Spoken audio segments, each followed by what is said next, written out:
Okay, today we start a new parak. We're on test Vavim at days. Thank Hashem that we're able to learn Torah every day. Because of our learning, we should have some English. We're learning for Shleimus, for the needs. Father, for Tali Ben Menachdela. Okay, well, the Mishnah starts off like this: Kol Zavachim Daf Zar. It's full yaim chassid kipurim chassid begadim so chassid amalem al tami yesh v'ayim al gam kem al gam behim al gam irag lechaver pasal. We can finish the Masechta easily if we read it like that. What this means is that all sacrifices that were not performed properly by the Kohen, for example, the blood was received by a Zar. Zar means a stranger, right? Stranger, not a Kayan. Or an Einin. Einin is someone whose close relative passed away before the Kvura, before the burial. Not allowed to serve in the temple. Tful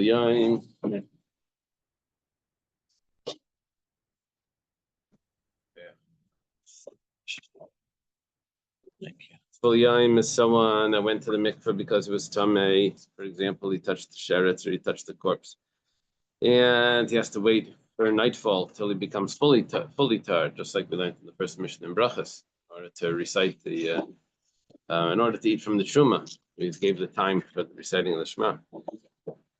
Mechosek Kippurim. This is a different type of tumah where it's not enough to just to be go to the mikveh and wait. You also have to bring a sacrifice on the following day. B'chusar Kippurim, he's lacking that sacrifice before he can do the service. B'chusar Begadim, let's use a kain gadol. He's not wearing 8 clothing, he's wearing only 7 clothing.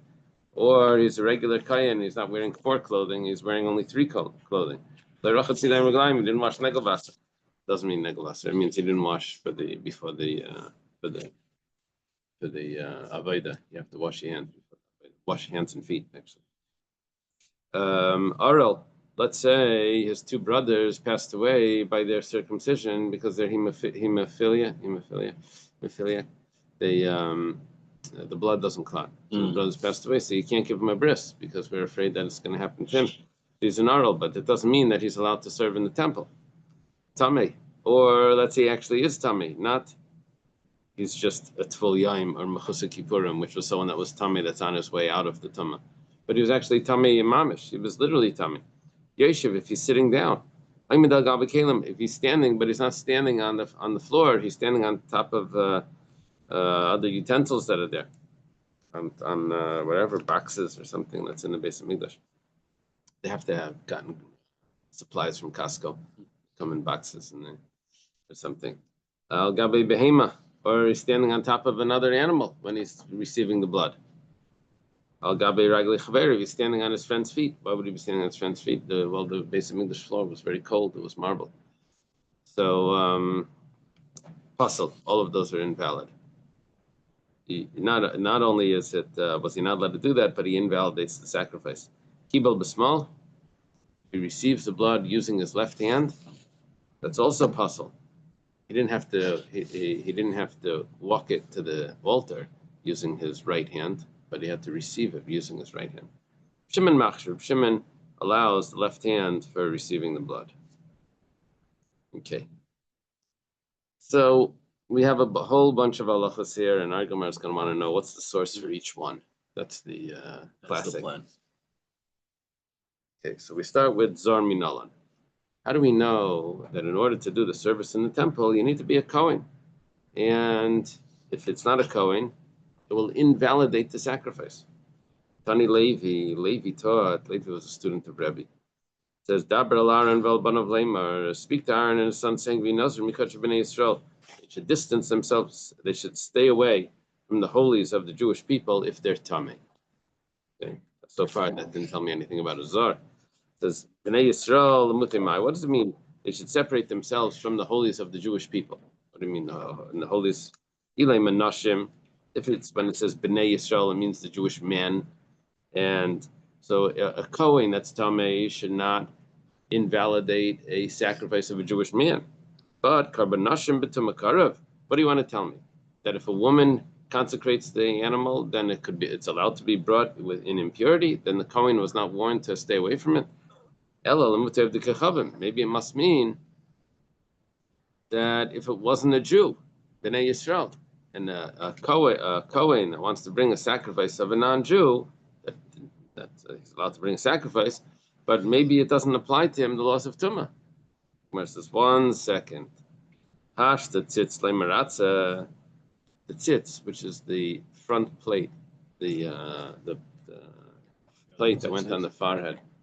Tzitz, it went up here. The Kohen Gadol wore this plate on the front. That atoned for sacrifices that came impure, like unintentionally or something like that, and it was still considered accepted. It was a sacrifice that came impure would be accepted by God because the tzitz was an atoning for that. So there would be an appeasement even though there was impurity there. Well, when it comes to a carbon from a non-Jew, it says like this: Hash the tzitz like maratza.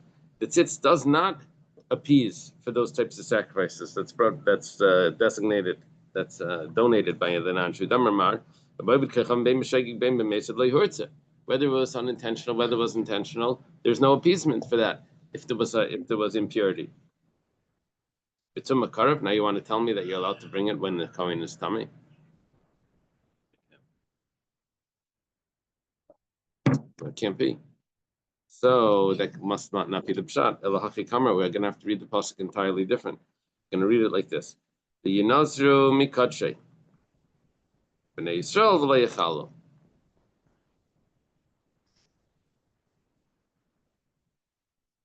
You should stay away from the holies, and also Bnei Yisrael should not do it because they would make it profane. Yeah. Put the comma after mikadshe. Someone is impure, he should stay away from anything that's holy. And also a zar should not, what's the villa yechala?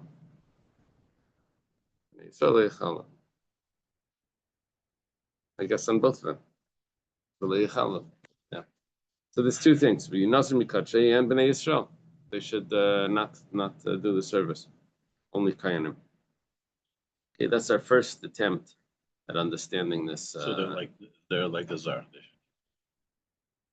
Bnei Yisrael is the zar, and that's the Mishnah. When the Mishnah says zar, it means Bnei Yisrael. It's okay. Rabbi Shmuel Tana, yeshiva of Rabbi Shmuel taught the following: Asi b'kal v'chaimer mi balmon. We're going to have this Rabbi Shmuel coming in several times today. We can learn it from a kal v'chaimer, from a balmum. We're trying to derive that a zar, a non-Kohen, is would invalidate the sacrifice.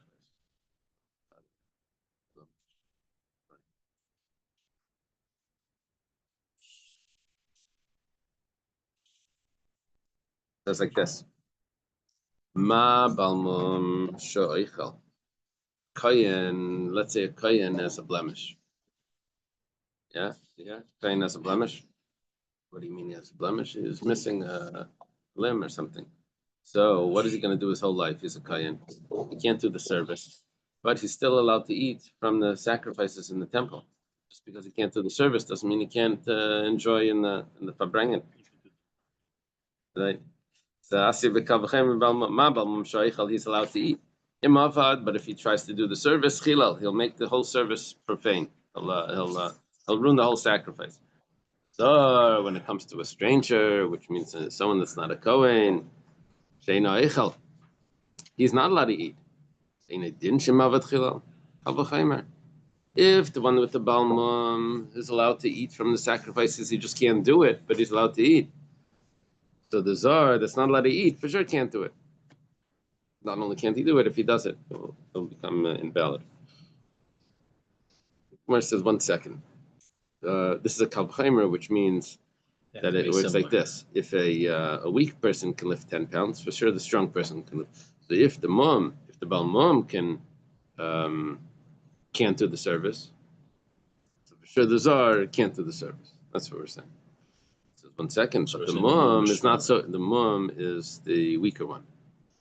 The mum, which is weak, and you still can't do the service, even though he could eat from the. So the zar, which can't eat, for sure can't. The strong one. So now we're saying, but the mum is not so weak. Why? Because malabal mum shkenasa beikarav kamakriv. The concept of a mum applies not only to the kayin, but even applies to the karban. The karban also can't have a mum, a blemish. This is a more of a larger law that doesn't apply to the zar. It doesn't apply to the karban. There's no such thing as a karban that's a zar. There's only the one that's bringing the karban that's a zar. No animal zar. The Gemara says, well, tami yechia. I have a similar law to the tami. The tami is not allowed to do the service either. And I don't find that the animal should become tummy. So if you want to tell me that the factor that causes the invalidation of the sacrifice is because it applies both to the person and to the animal, that's not true. Because tuma only applies to the person. It doesn't apply to the animal. There's no such thing as an animal being tummy while it's alive. So the Gemara says, 1 second, mal tamish came a tummy. No. The tummy has a different factor which causes that to take place. And that is that it's mitami. It causes something else to become tummy. If it's tummy, it can make other things tummy. So that's the reason why a kayan that's tummy would invalidate the sacrifice, even though there's no such thing as the tumah by the animal, because he can make someone else tummy. However, a zar doesn't make other people a zar. It's not contagious, right? You don't hang around with that Israelite, right? Yeah. So the Gemara says balmum yechiach. That same thing with the balmum. Just because he's missing a leg doesn't mean that that's gonna be that the next person's gonna catch that. Or balmum yechiach. So balmum will prove that that's not the factor, because the balmum doesn't have mitame, is not mitame anything else, doesn't cause anything else. And nevertheless, the balmum invalidates the service. We said 1 second, the chazar adin, but the balmum invalidates the service because it applies to both the kayan and to the animal. Gemara says, you're going to be stuck in a vicious cycle here that you'll never be able to get out of it, because as you keep comparing it and proving, each one is going to have something that the other one doesn't have, and you won't be able to prove. What we're looking for here is that a zar, a stranger, is going to invalidate the sacrifice. However, when everything settles down, hatzad shava shabam, where you look at the common factor between those two things. What are the two things? Not the zar, the balmum and the tameh, and therefore we'll derive from that the zar. What's the common factor of the balmum, the one that's the kain that's blemished, and the kain that's impure, is shemusarim, that they're warned not to do the service. V'mavdu chilel, and if they do the service, they invalidate it. Afani avizar shumuzar imavet chilel. Also, I'll bring in the zar who's not allowed to do the service, and if he does, he'll invalidate it. Now, there was one piece over here, one detail that he sort of, pulled the wool over here. Is that an expression? He said, he made a comparison. This is Tana Debei Rabbi Shmuel, that the zar who's not allowed to do the service, we're learning from this, he's just like the other two, like the balmum and the tameh, that he's going to invalidate it. 1 second. We were trying to figure out if a zar, where does it say that the zar is not allowed to do the service? You just said, just so too, the zar is not allowed to do the service. So the Gemara says, Minol and the Muzar. But how did you just get that the zar was? Oh, you mean the first step? The first step to include him in together with the common factor. That just like these have the common factor, so to the zar that has the common factor. But who says the zar was said that wasn't allowed to do the service? That's exactly what we were looking for. Where does it say that the zar is not allowed to do the service? So it says, oh, you know what? We'll go back to the first opinion here, to Levi, who quoted a pasuk that says, "V'yinazru b'nei Yisrael, v'yinazru mikadshe b'nei Yisrael," and he put a comma in that funny place. V'yinazru mikadshe, you can't have to say or stay away from that, and b'nei Yisrael also shouldn't. So you're going back to that pasuk, chil b'gufeiksiv. Then you don't need the whole kal v'chaimer, because over there it says mikadshe v'lo yichalu. Ella, rather, it says in the pasuk, "B'zar layikrav aleichem." It says that the zar should not come close. We have a pasuk that tells us that it's not allowed. The zar is not allowed to do the service, and we were looking for here where it would invalidate it. And we have a not a kavachaimer, but we have a tzad hashava that tells us that it's invalid. It says we can ask on the tzad hashava, on the common factor.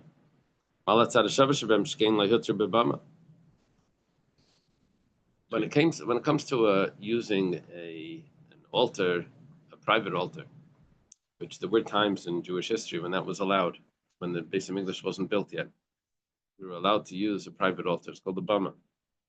The rules of the bama are some differences between that and one of the differences by a bama is that the zar is allowed to do the service on a bama. You don't need to be a kohen. Find that by Gidon And Eliyahu. Manoach and Shmuel. Eliyahu's not approved. Eliyahu was a kohen. What? Eliyahu was a kohen, so that doesn't prove that. Yeah. Well, Pinchas Eliyahu, then Pinchas is for sure a kohen. Okay, that makes sense. Right, but the Gidon Manoach and Shmuel who offered sacrifices. Remember Gidon's sacrifice? Remember? Yeah.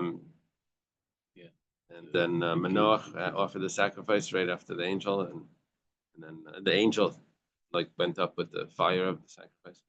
And then Shmuel brought sacrifice. He was all upset with Shaul. You didn't wait for me for the sacrifice. What about Nayach? Nayach, but he would be before the Torah was given. So what we're saying now is that the rules that you are comparing a zar to, saying it's the common factor is that you can't be tamei, you can't be a balmum, so too you can't be a zar. So 1 second, tamei and balmum are rules that apply even on a bama, but a zar it doesn't apply to the bama. So we see that the zar has a leniency that the other two don't have. So maybe the reason why they invalidate a sacrifice is because you see how strict they are, because they'll even invalidate by a bama. But the zar, which we know is allowed by the bama, maybe that's going to be more lenient. So that ruins the common factor. It says lei tema tami yechiach. And you can't say that the tummy is going to prove that this is allowed because it can't. Who says that tumah is allowed on a bama? We'll say that an einin is allowed.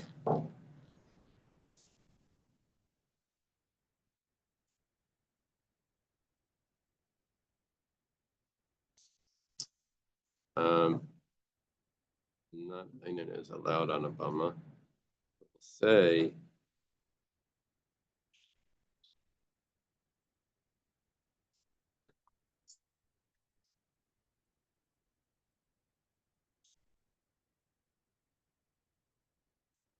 does it say that an einin can serve on a bama, or we just don't have any rule against it? Yeah. Does it say clearly about an einin on a bama? Okay.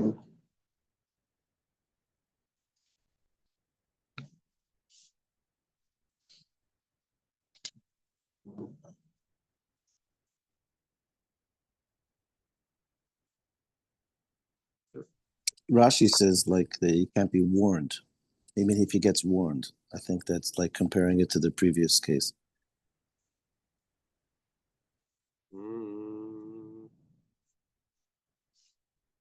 Oh, the Gemara is going to get into that in a minute. Okay, the Gemara says, so we'll prove from an einin. Now, an einin that does the service invalidates the service, right? An einin is the person that's his close relative passed away before the burial. So it says, no, you can't prove from einin because an einin is not allowed to even eat meiser sheni. This would, but a zar is allowed to eat meiser sheni. So we'll say the reason why the einin is so strict because when he goes to the Yerushalayim to eat the meiser and he's an einin, he's not allowed to eat it.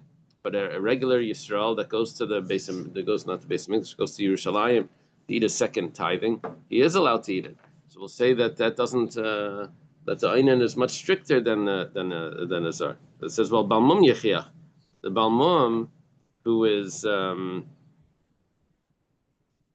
it was allowed to eat as meiser, but nevertheless still invalidates the sacrifice. So it can't be the eating of the prohibition of eating the meiser that's the cause for invalidating the sacrifice, because the balmum that's allowed to is still invalidates the sacrifice. So therefore, we'll be able to include chazar adin.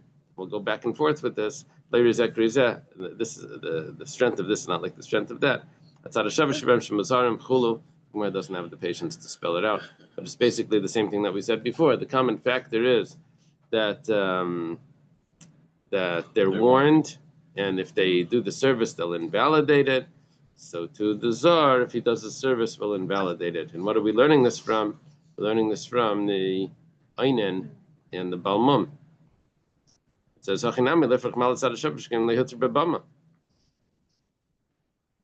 now you're going to have the same question, because the Einen is also not permissible on the Bama, nor is the Balmum. However, the Zar is yes permissible on the Bama.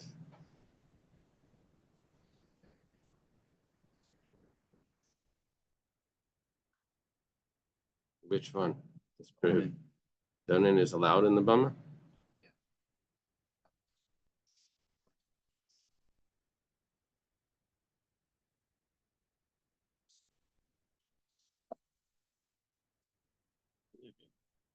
The Gemara, Maskefler of Sama Breder Rava, Uman Leimelan Dainas Babama, Dilmashari Babama. So Rav Sama Breder Rava says, but who told you when you asked this question that an Einen is prohibited on the Bama? Maybe the Einen is allowed on the Bama, right? The Einen is allowed on the Bama, like Hillel is telling me, Einen is allowed to serve on the Bama, so then the whole question falls off, right?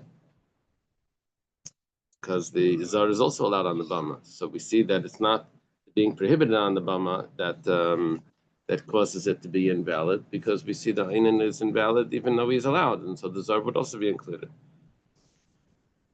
Okay, so we would, right now where we're holding would be that it would be permissible, this could be a source.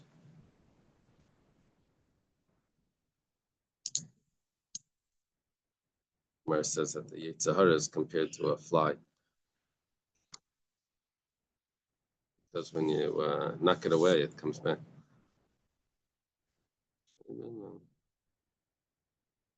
Okay. Misharshi Amar, Misharshi says, Asya Kal V'Chemer Miyeshiv. He has another source.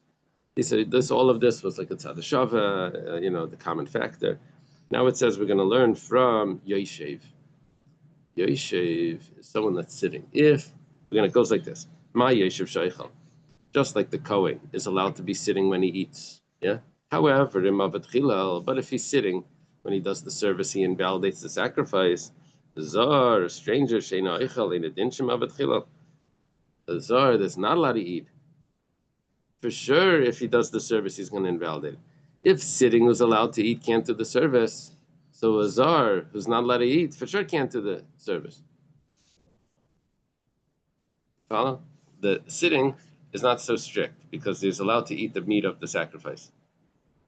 But nevertheless, even someone that's so weak, even such a weak law, is nevertheless not allowed to do the service, and if he does, he invalidates it. So the Zar, who's not even allowed to eat, it's a much stricter law, for sure can't do the service. So, Umar says, 1 second, Mal Yeshiv Shkein Pasaleidas. But we find other things by the sitting, which is much more stricter, because we find that a witness has to stand. I told you once in the best, and they asked me, you recognize the signature? Because you have to testify about the person's signature when they're sending documents. So my hand was on the table. I said, yes. They said, can you say that again with your hand, without your hand on the table?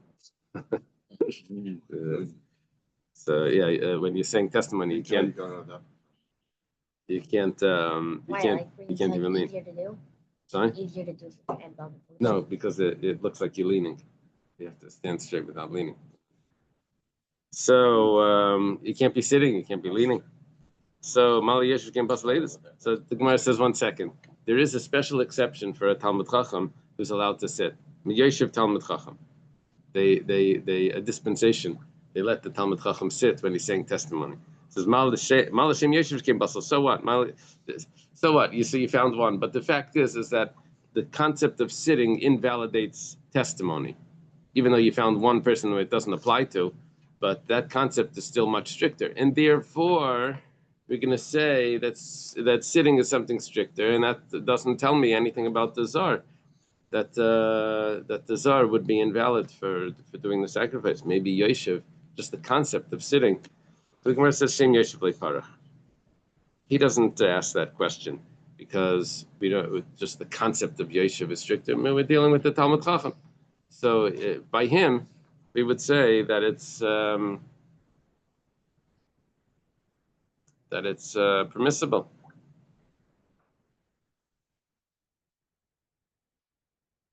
V'im in Talmud V'im typically parach. No, V'im tirtzelayim Parach. And even if you're going to say that you do ask that question, then we can do what we did before. What we'll do is we'll take Yoshev, and even though you have a question on it, because you say 1 second, but Shem Yoshev is much stricter because you're not allowed to sit for edus. You're not allowed to sit for testimony. So say but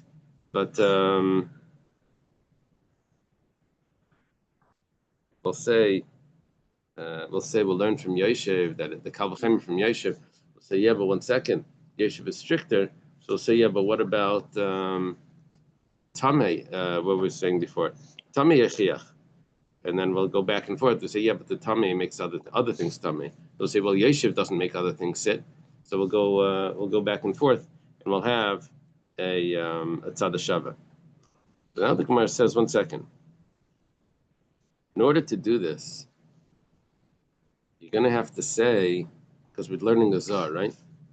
We're learning that a stranger, is allowed to do the service. In order to do this, you're going to have to say that Yoshev, someone that's sitting, is allowed to do the service on a bama, because the zar we know is allowed on a bama. So in order to have the common factor, you have to have that resolved. The Yoshev the kasher bebama minalan. How do you know that someone sitting is allowed to do the service on a bama? It says Amakra lamed lifnei Hashem l'shas lifnei Hashem lifnei bama. When it says you have to stand when you're doing the service, it says you have to stand before Hashem, lifnei Hashem.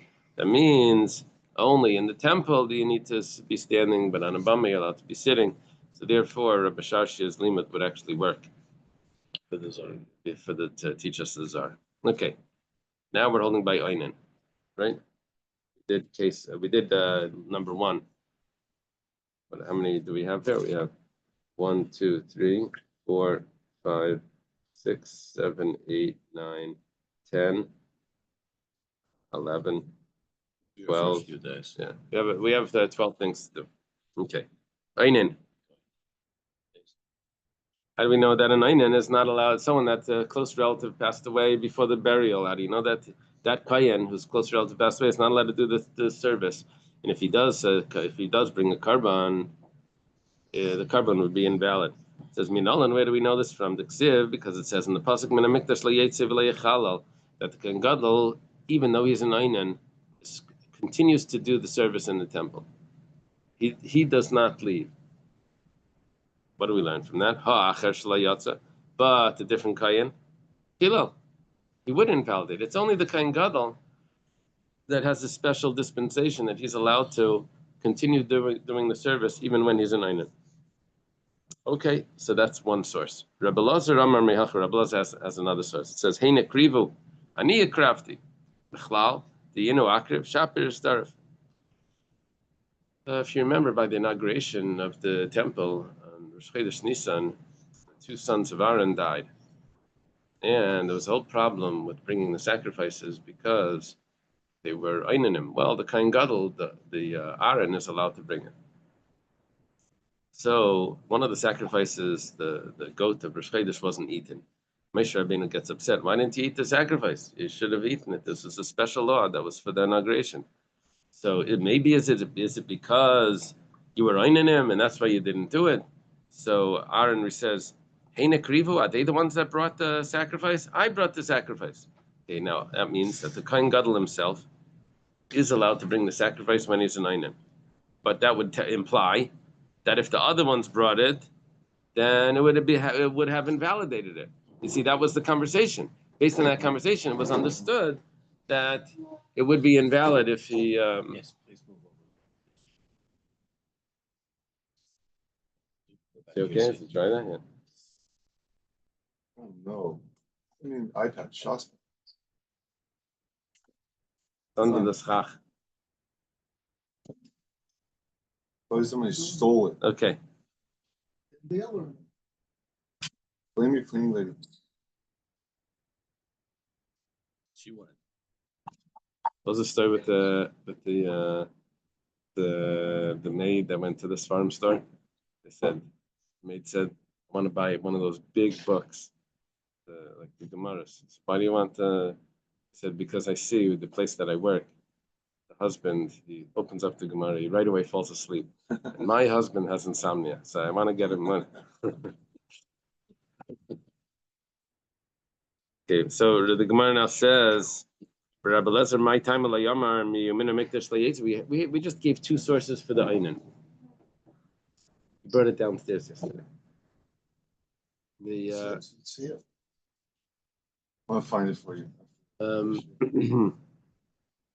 We had two sources. One was Mina Mikdash Le'yeti, that the Kohen Gadol should not leave. That implies that a regular Kohen should, yes, leave. Another source was from the sons of Aaron. If they would have brought it, it would have been invalid. So why does Rabbi Lezer bring from this one, not from that one?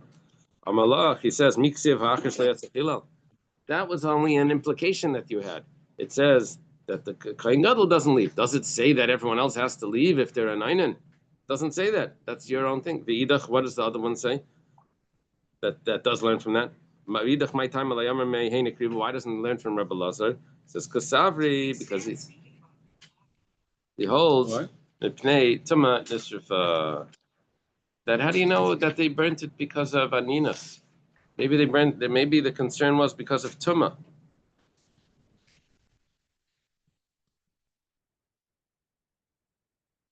Maybe that the other sons of Aaron were Tameh, and there was a discussion over there about, you think they contaminated the sacrifice, or they wouldn't be able to eat it because of Tumah?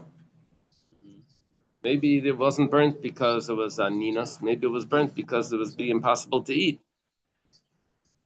Not because the service would be invalid. Who pulled out the? That was the cousins pulled it out, right? Okay.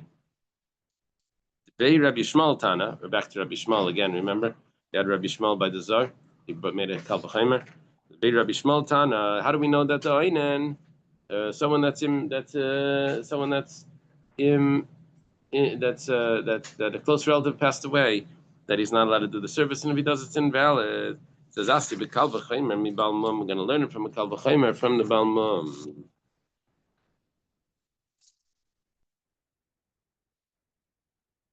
Ma Balmum, we're asked for the Balmum. Let's see the Kal V'Chomer. Balmum is allowed to eat from the sacrifice. However, but if he attempts to do the service, he's going to invalidate the entire sacrifice. So someone who's close relative passed away, that he's not allowed to eat from it. For sure, if he attempts to do the service, he'll invalidate it. Okay, so that's the Kal V'Chomer. The Gemara says, 1 second. That's not a perfect Kal V'Chomer, because Mala Balmum Shkein Asa by Krevim Kamakrivim. Balmum applies not only to the Kayan, but also to the sacrifice. Sacrifice also can't be have a mum. So there's a strictness about the Balmum that doesn't apply to the Einan. No such thing that the close relative of the animal. Yeah, we have that. We have. You're not supposed to shech the mother and the baby at the same time, same day. Interesting. It's a Einan. No. Interesting. Yeah. Doesn't have to do with the burial. Yeah. So Gemara learns from that Zor Yechiach. Gemara says, but the stranger could prove, because a stranger who we learned already in the last Gemara is not allowed to bring the sacrifice. and he doesn't have that law of Kraven Kemakriven, and nevertheless, if he does bring the sacrifice, it's invalid. So to the Einan. So in other words, it's not the factor of Kraven Kemakriven that it applies to both the Kayan and to the sacrifice that caused this law to invalidate. It says Malazar Shkenin like the kind of 1 second. The Zar, there's no way of fixing that. Yeah. Right? He's a Zar for life. However, the Balmum could possibly heal. Sometimes. So, okay, but a Zar is impossible. The Gemara says, well, Balmum Yechiach. The Balmum, we could say that the Balmum never, the Balmum who can heal, nevertheless, invalidates the sacrifice. So you see, it's not the healing, it's not the fact that it can't heal that causes it to be invalid, because the Balmum that can heal is still invalid. The V'chazar Adin. So now we're going to go back and forth, because we said the Balmum applies both to the sacrifice and to the Kayan. Right. So the strength of this is not like that. The strength of that is not like this. However, the Tzad Shava, the common factor is Shebahan Shem Nuzarim, that they're warned. And if they do the service, they invalidate. So I'll bring also the Einan that was warned. And if he does the sacrifice, he'll invalidate it. So the Gemara asks the same question we asked on the last Gemara. If you know already that he's warned, and you possibly also know that he wasn't allowed to, that if he does it, it will invalidate it. If you say that we understand that he was warned because it says that the Kohen Gadol is not allowed, it doesn't leave the temple when he's an Einan. But that implies that a regular Kohen does. But it says over there, Chil B'Gufeiksiv. It says, so we know already over there that if that's a good lima, then that would also tell me the Chil, that it would invalidate it.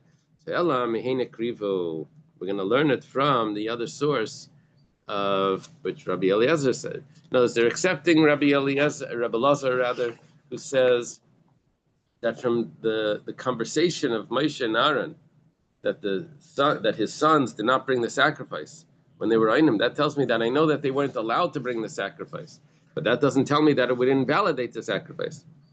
Because Savar, right. And he's going to hold with Neaninas Nisrifa. Now, not that it was burnt because of Aninas, not because they invalidated it, but they burnt it because they didn't have anyone to eat it. That's what and the conversation involves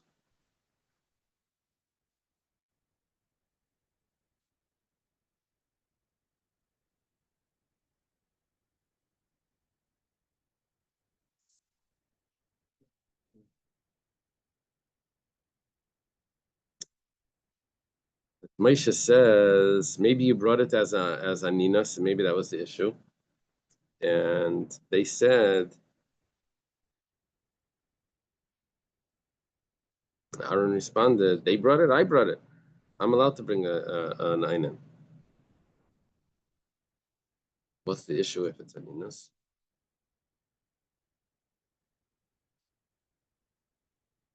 I guess that they wouldn't have been able to eat it.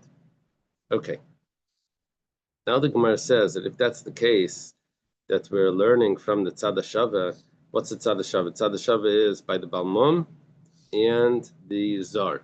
Those two, Balmum and Zar, are going to come and tell me also the Einan. The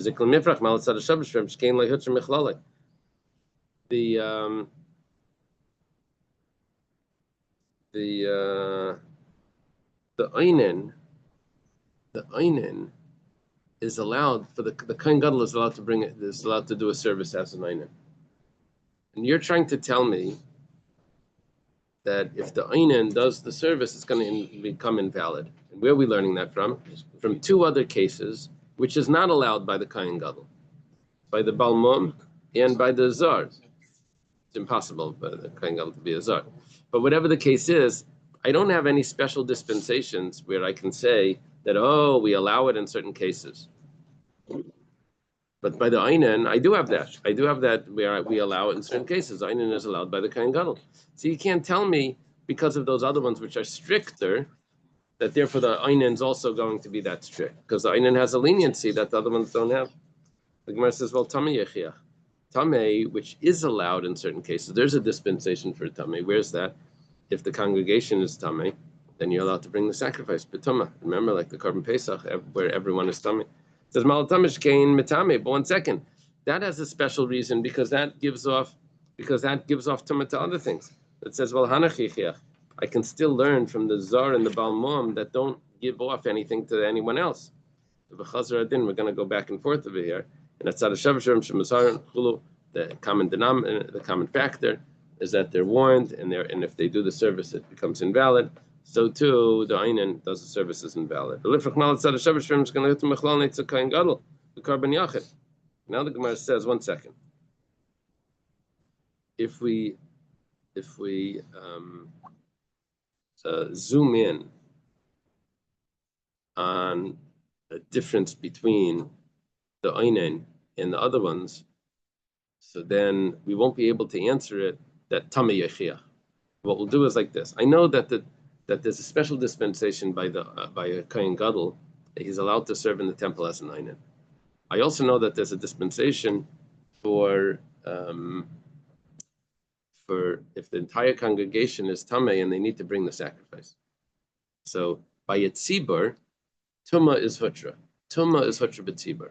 By a Korban Yachid, by a private individual, there's no such thing. Only that the Kohen Gadol can serve as an Einen. So now when we zoom in on the question, we make it more defined. We say Malat Tzad HaShavashbem. When it comes to those other things, which is the Zar and the Balmum, we say Shekein leHutzar Mechlalo Eitzel Kohen Gadol b'Korban Yachid. Those don't become permissible by a private sacrifice. However, an Einen does become permissible by a private sacrifice. Where it says Shem Tumah Miyash Darai. Yeah, I know you're zooming in at that like one detail, but the big concept of Tumah is, yes, there is a dispensation by Tumah. I know it's not by the Korban Yachid, but it's by the Korban Tzibur. Don't look too don't look too close. Right. He says we can learn a Kal V'Chomer from the sitting, exactly like the last Gemara. Just like a person that's sitting, when someone that's sitting, if he is allowed to eat when he's sitting. However, if he does the service, he's going to invalidate it. But the Einen who's not allowed to eat from the sacrifice, and he didn't Kal V'Chomer, he can't do the service. If someone that can eat is not allowed to, sure, someone that can't is not allowed to. Mali Yeshiv came possibly this 1 second. Yeshiv is not allowed to do say testimony. It says Mi Yeshiv Talmud Chacham. However, Talmud Chacham is yes. So okay, so we resolved that question. Mali the Shem Yeshiv came possibly this. This is Shem Yeshiv Le Parach. Okay. And if you do ask the question about Shem Yeshiv, that 1 second. Anyone that there are cases where sitting is prohibited even for testimony. So Asim Yeshiv Mechad Mahanach, we can still do it the way we did in the last Gemara. We'll say Yeshiv together with something else will give us a common denominator. Okay, so now we learned Zar and Einen. Now the Gemara says, got another 10 more. Remember in Yavamas? Did you ever hear that Yavamas song? The one that I sent it to you? Mm-hmm. I don't think you were able to get it. That was fun. There was a song.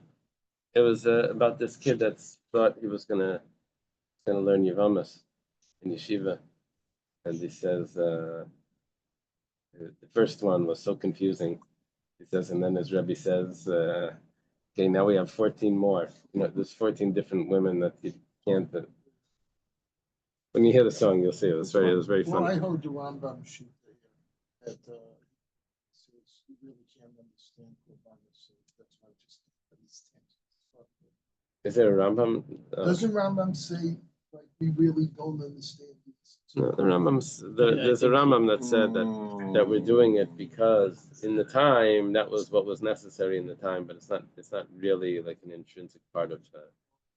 Nah, don't throw Rambam under the bus. Just because he's a doctor. Okay. It's one doctor Here to goes, another. here goes that excuse. It's Einen one doctor Basel. to another.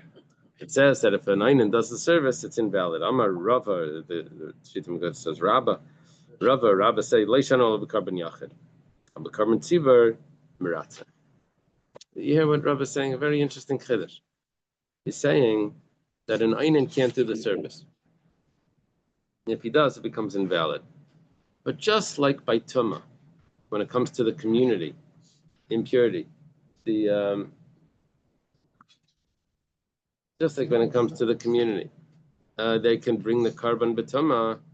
So too, when it comes to aninas, if it's a karban tzibur, it's still going to be acceptable.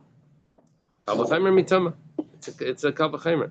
Ma temashleihu temechlal it's a kain gadol b'karban yachid, but the eitel hediat b'karban tzibur.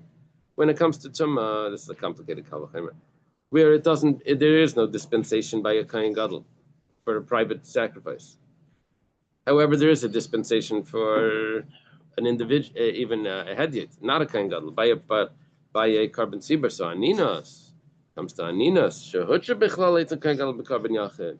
There is a dispensation for a private sacrifice by the kain gadol. In addition, sheitzel kain hediat b'karban tzibur. So for sure, it should be allowed by a karban hediat if it's b'tzibur. Yeah, that's his kavachem. Maskefla Rava Bar Ilai. Rava Bar Ilai has 4 questions on this, and if we don't finish this today, we're stuck. Tomorrow will take us all day. So what Rava just said has a lot of assumptions. One assumption was it's obvious to him that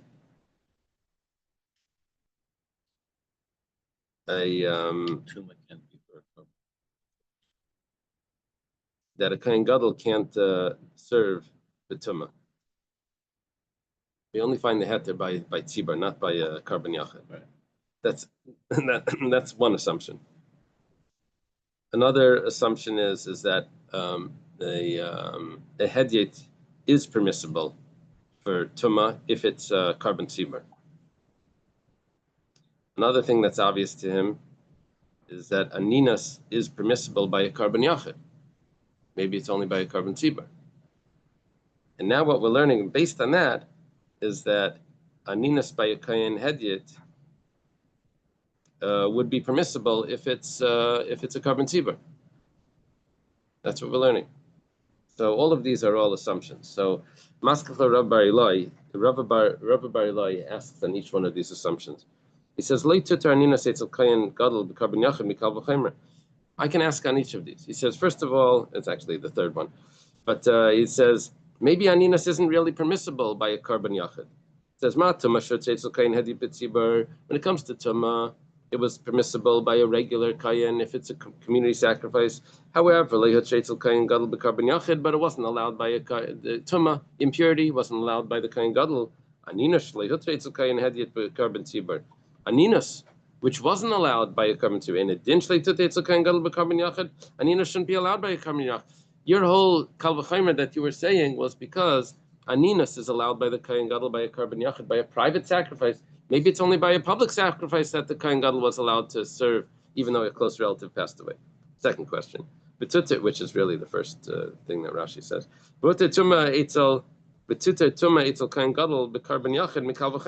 And maybe the kain gadol should be allowed when it's tamei. When it comes to aninas by the karban hediat, it wasn't allowed by the kain hediat. It wasn't allowed even in the community. Aninas is in mourning, but by the kain gadol it is allowed. So Tuma should kain hediat b'karban tzibur. Kain gadol b'kain yachid. Maybe the kain gadol that brings b'tumah should also be permissible. Now his third question, which is really the second. Maybe it's not the Kayin Hedit that's allowed to bring B'tumah. Maybe it's only the Kayin Gadol. And we could bring a Kal V'chaimer to prove this. When it comes to Aninos, which is allowed for the Kayin Gadol, but it's not allowed for the Karban Tzibur, but it's not allowed for the Kayin Hedit, Aninos. So Tumah, Shleihutra Eitzel Kayin Gadol B'Karban Yachal, and it didn't Shleitut B'Kayin Hedit B'Karban Tzibur. Tumah, which is not allowed by the Kayin Gadol, for sure shouldn't be allowed by the Kayin Hedit. Okay. Now we have a whole simon over here. Here's where it says, well, you know what? You can go back and forth. What we're going to need to do is we're going to need to say that anything that's not clearly spelled out in the psukim, we're going to say is allowed. And then we're going to lose the statement of Rava, that Rava says Karban Tzibur would be Maratza for Aninos. That we would lose that where it's only by only by a Karban Yachid where it would be possible, but by a Karban Tzibur it would be kosher. That we're going to lose that as well. Okay, let's leave it over here. Oh, it's been good. Up to Yadzayin. It's full young. Just getting good. The Yom is right in front of us. So what we'll do is tomorrow morning we'll learn at approximately 10 o'clock. We'll learn Yadzayin. Say again. Right after first meeting, Yeah. Say what? 10 o'clock. Right after the early minyan. And when do they daven at shul? 10:30. Wow. And today Monday. So we have two options. We'll have like a half hour. You mean? Either we daven in the early minyan or we daven in the Bachar minyan, which starts a little later. Well, you're going to the main you're a little late. Yeah. What about Chol HaMoed? Chol HaMoed, I thought Chol HaMoed we should do regular time. What is it? Thursday, Friday, regular time Chol HaMoed? Usually we do regular time. Why not? Go check your Just call. because I'm tired, but I think we're gonna do it anyway. On the other, you said we Thank you, Hag Sameach. I thought maybe Chag Chol Sameach. HaMoed. We're gonna have to do half of a minute. I don't know if we can. I'll have to tell you by day, each day. Want to go check your Stay in call? touch about if we'll learn before Check your mincha. call for the pad. 10 o'clock. We'll try to aim for. Okay. Nice to see Have a good you, Yom Tov, everyone. Malcolm Mendelbash. Yom Tov. Nice to see Good you. Yom Tov. Nice to see you this early morning. A fly you can kill. Okay. Forcing you to come. Okay. Yeah.